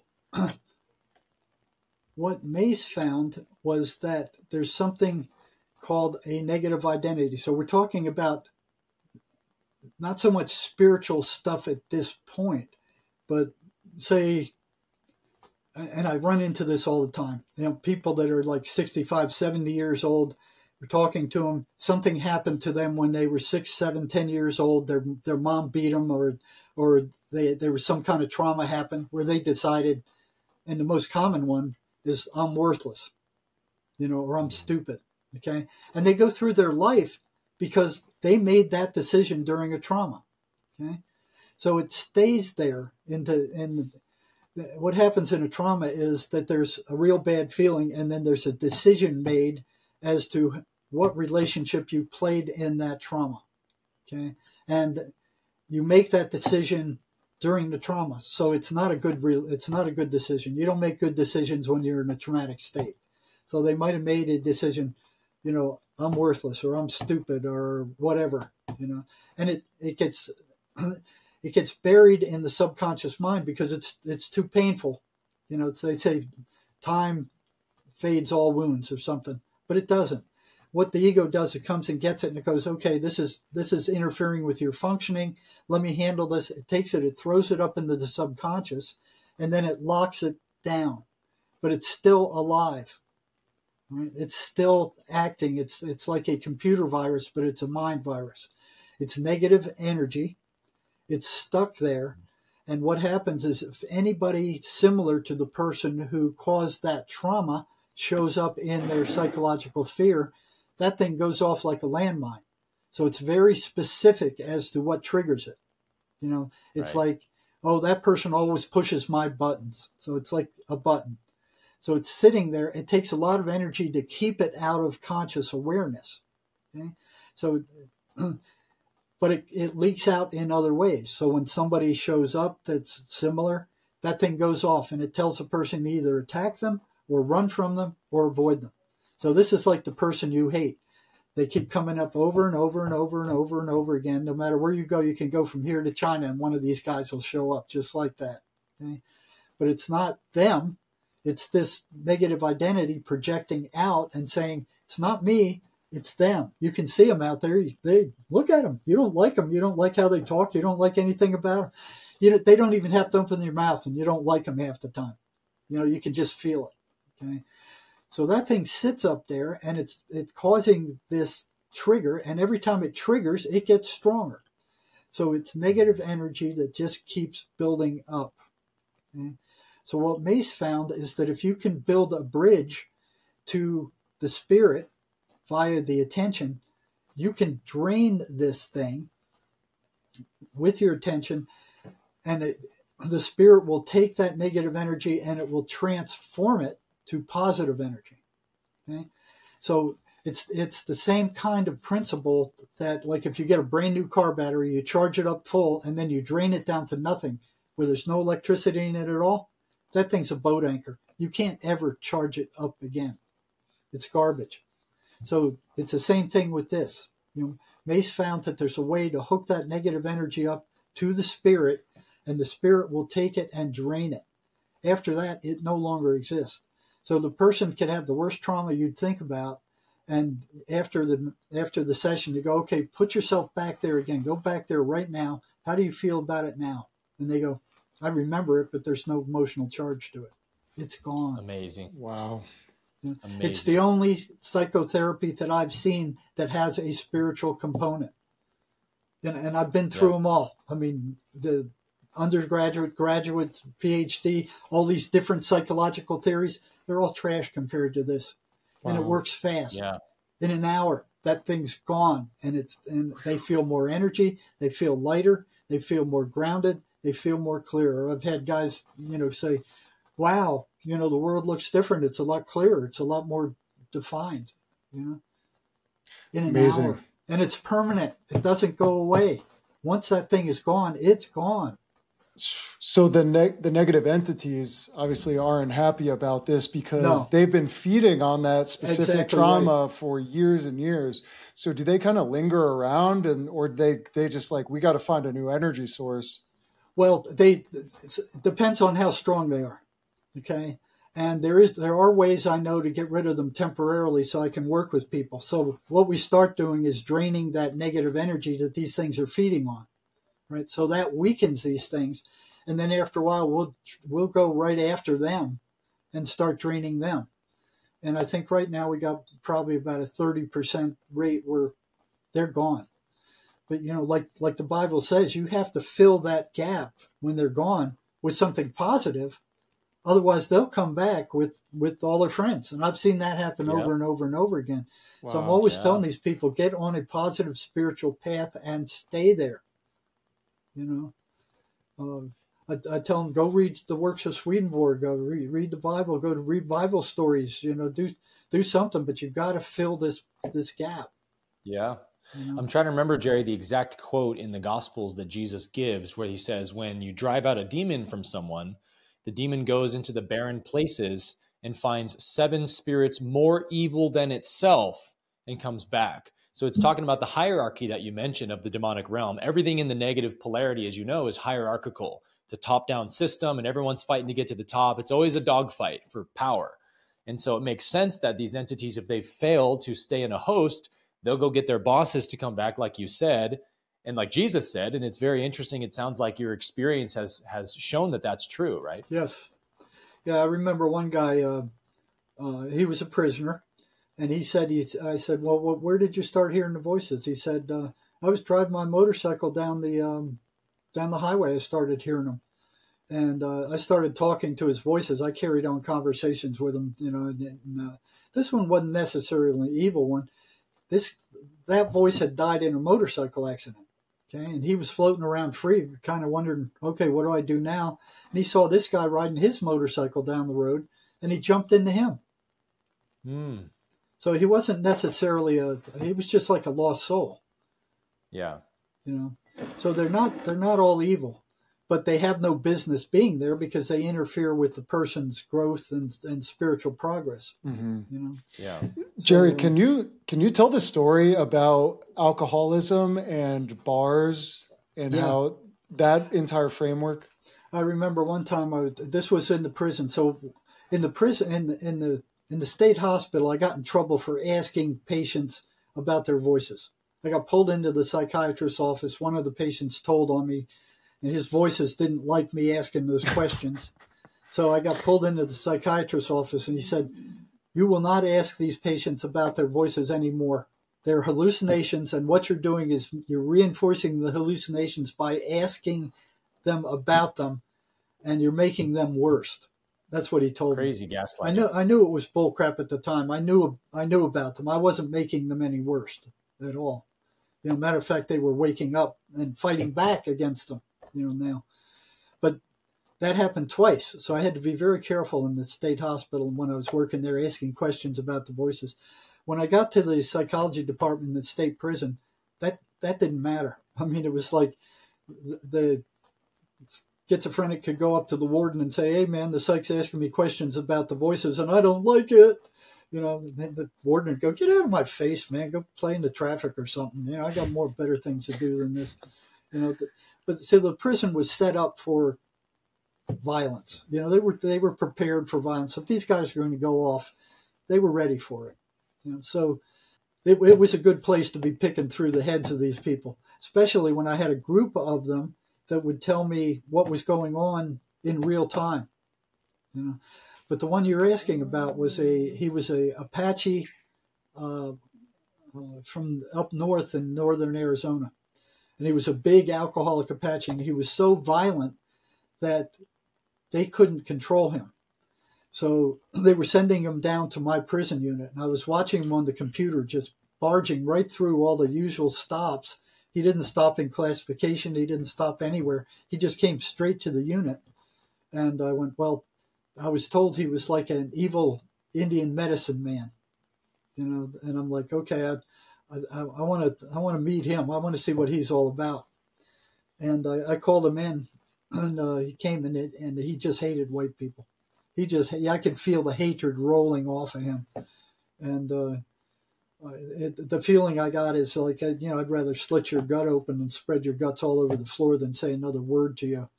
And I said, okay, I'm just telling you, I'm your psychic. You're on drugs. I'm going to be watching you. I'll call you in once a month. And I'll see you next month. All right. So I went to the head of the Native American gang, and I said, what's with this guy? And he just said, you be careful with him. You be real careful with him. So I was, and I didn't push him too far, but I would ask him questions and try to get a conversation going. It took about 6 months before I could really talk to him. And he would tell me about, evil spirits chasing him and him casting spells on people and all this weird stuff. And finally, I got to the point, I said, well, if you can do all that stuff, I said, why can't you stop drinking? And he said, it's because of the spirits of dead alcoholics. He said, if I go anywhere near a bar with alcohol in me, they just jump me and take over. He said there was a bar in Phoenix where they were piled up so high that they disappeared up into the atmosphere. He said if he walked anywhere near there with alcohol in them, they would come down and they would jump in and they would take over the drinking. Right?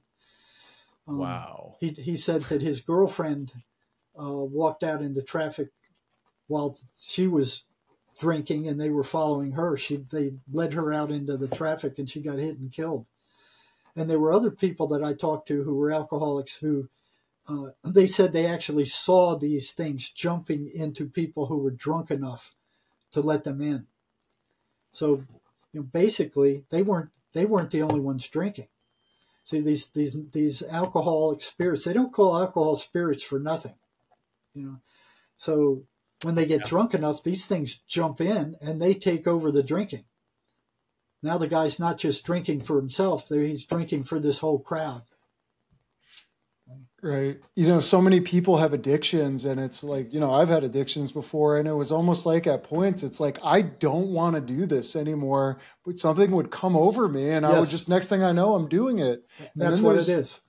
And there's other behavior associated with it. And I think there's spirits that are into drinking and lust and drugs, and they're actually getting their fix through different people that they can convince to engage in these various activities. Yeah, that's the same way with pornography.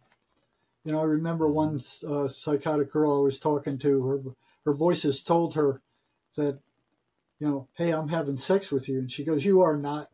And he said, yeah, I am. Every time you masturbate, I'm having sex with you. Oh, wow. So it's these negative entities that are taking over. They get off on that pleasure. They get off on the feeling of numbness. They don't want these schizophrenics taking their drugs because it weakens them. They don't have as much control over the person when they're drugged up and they're calm, because these things are major tranquilizers. Yeah. But for the average person, the Mace Energy method, it works wonders. So you can go to my website and read about it. I got some videos on it. It's jerrymarzinsky.com. Okay. Yeah, we would love to actually support you in that work, Jerry, because I'm not sure if you have any kind of fundraising going for this MACE system, but it sounds like it could be something that could literally empty psych wards if it was actually standardized as a practice. And so we would love to, contribute to that with your work if that's possible. Well, the chief trainer is in Australia. The best thing we could do is send people our way. There's less than 100 of us on the planet right now. So I'm trying to send people for training.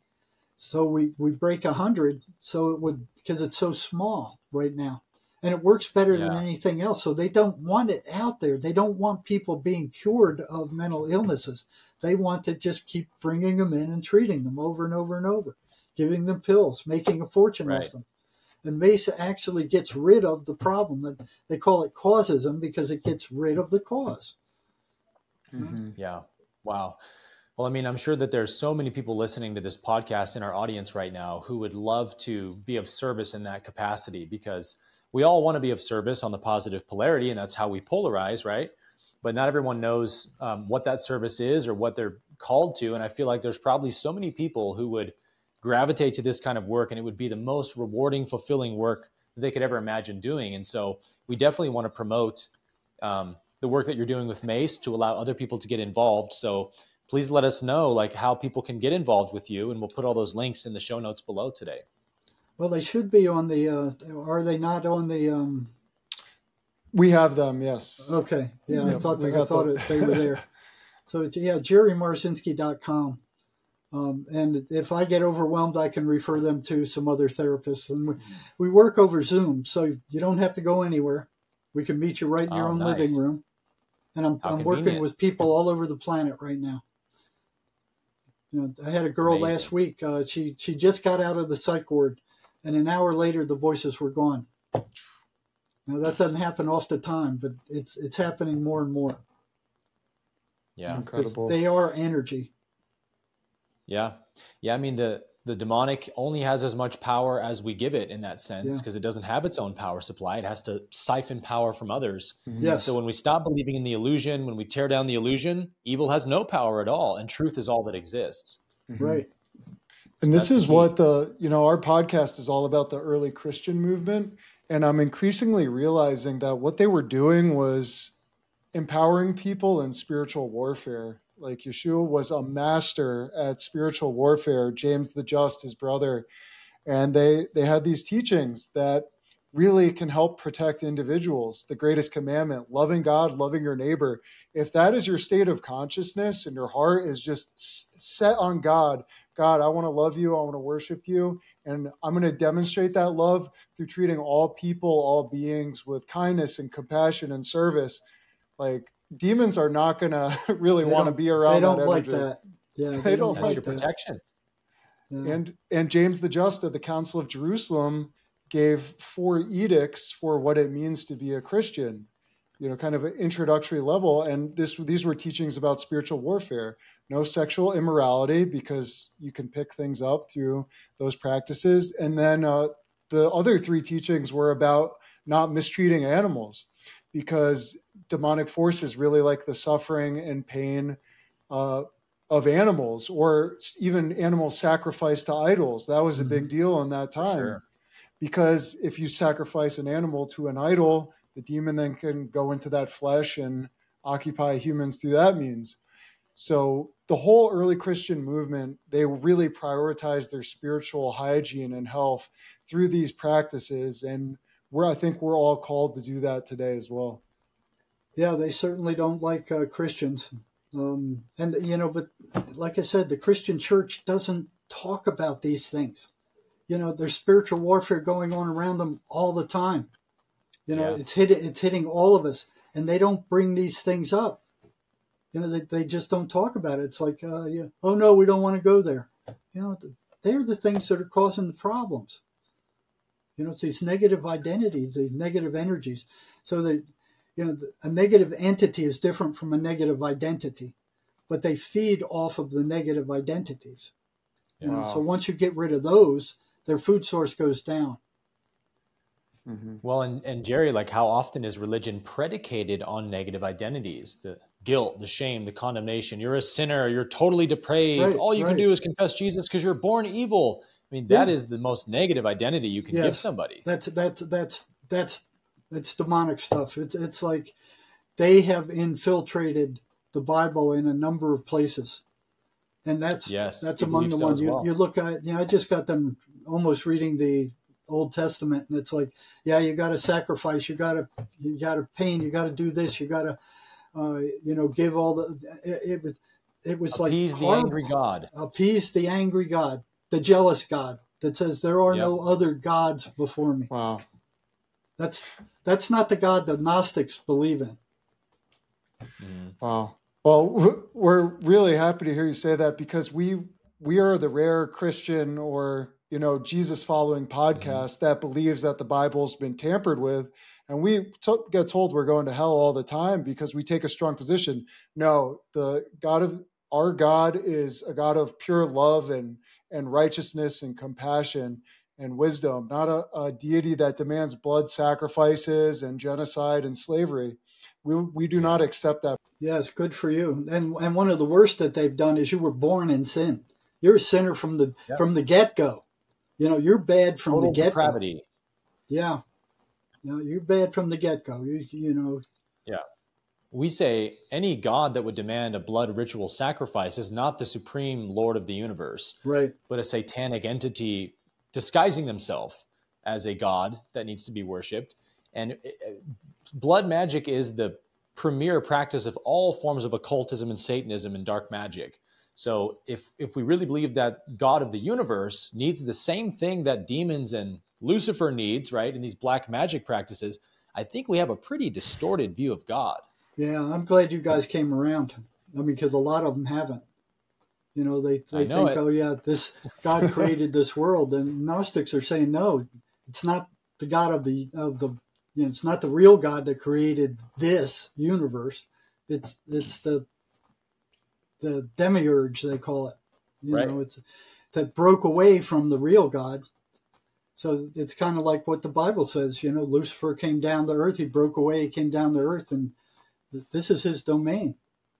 You look at all the suffering on this planet right now, the millions of people who've died in the Ukraine war, and how many of them are now maimed and mothers without their kids, fathers, no fathers. I mean, the massive amount of suffering that's going on right now. Mm-hmm. And it's all feeding the demonic realm. So that's why the alleviation of suffering is the greatest task for a true follower of Christ, because suffering feeds the negative polarity, which perpetuates the negative polarity. Yes, you're not meant to suffer. You weren't brought here to... Yeah. Then you look at the reincarnation, they say that's a trap, to get you coming back here so they can feed off you even more. Right. Yeah, it's funny because I disagree in principle with a lot of Gnosticism, but I actually also see the truth in it from another perspective. And so I think, I don't believe that the fundamental nature of matter itself is evil, as Gnosticism originally believes, right? But I think there's some truth to that, in that the realm of matter is the only realm where evil can operate and flourish. So it's not that it's inherently evil, but that this is the playground of evil, right? And I think that's what the Gnostics may have been trying to get at.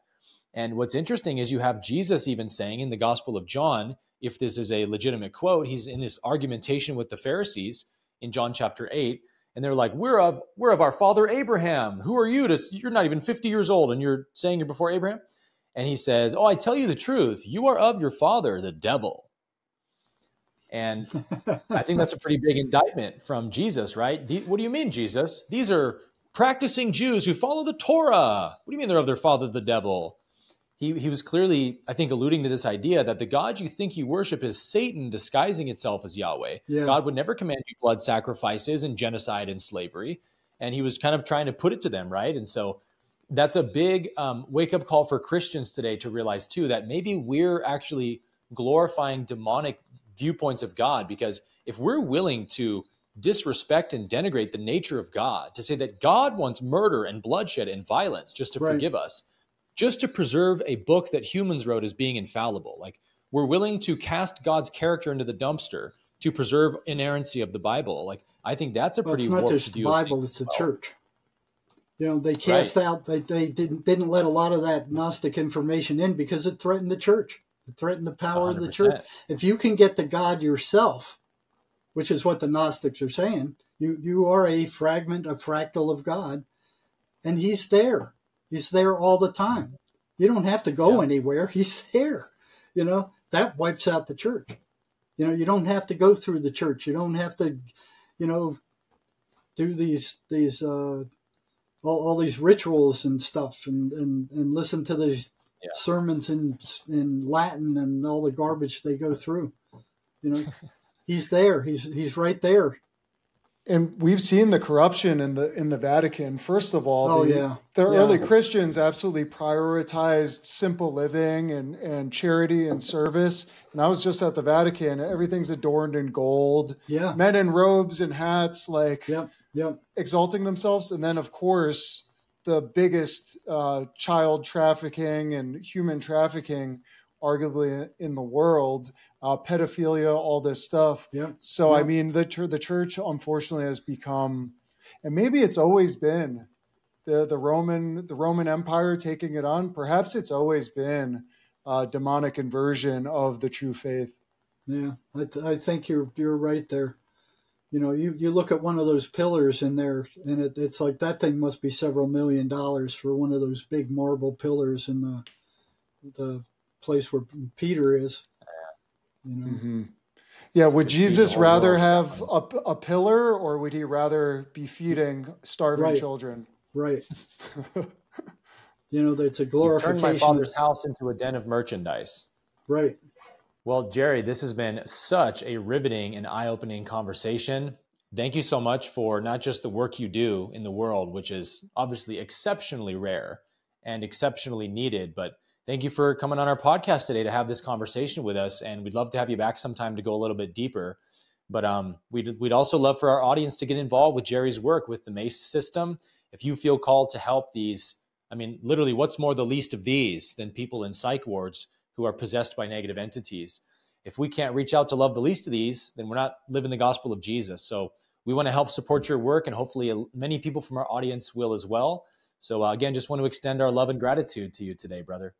You know, we've written this book, Sherry Sweeney and I. She was hearing voices as a young woman. So this exposes psychiatry, and it tells how we came to the conclusion that these voices are entities and not hallucinations. I mean, yeah, wow. Well, we're going to put a link to that for sure in the show notes below as well. And you guys can check that book out if you want to go deeper into Jerry's work. But Jerry, so much gratitude to you for joining us today.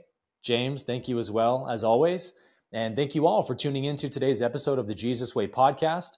We hope you feel empowered with more wisdom and knowledge for how to see and relate to the negative polarity in a way that brings protection and healing to everyone who is potentially suffering from negative entities. I mean, there's people in our lives we know that probably have these negative thought forms, and when we have this knowledge and awareness of what the demonic is, how they operate, now we can go be of service to people in a much more impactful way.